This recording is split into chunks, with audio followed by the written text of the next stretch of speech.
नहीं हुआ तो इसे एक ही डायरेक्शन में फेंटना है। जिस तरफ से आप एक दफ़ा फेंटना शुरू कर दें तो फिर उसी डायरेक्शन में आपको इसे फेंटते रहना है। और ये देखें इसका कलर भी चेंज हो गया है और इसकी जो कंसिस्टेंसी है वो भी फोमिक शेप में आ गई है। अब मैं पानी में थोड़ा सा ये अमेज़ा डालूँगी और मैं चेक करूँगी कि क्या ये परफेक्टली हो चुका है या नहीं।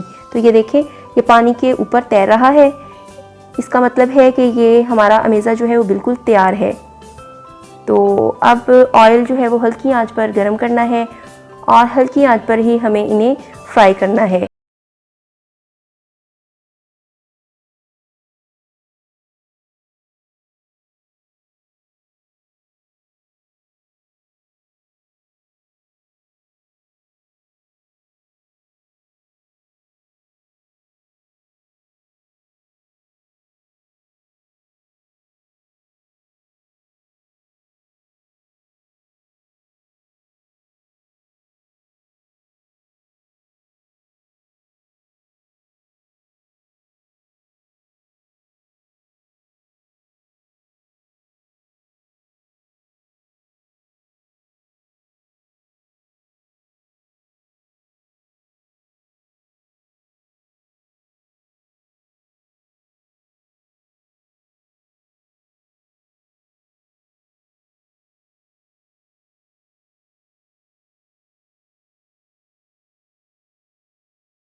तो अच्छी तरह से फेंट लिया है, इसको साइड पर रखते हैं।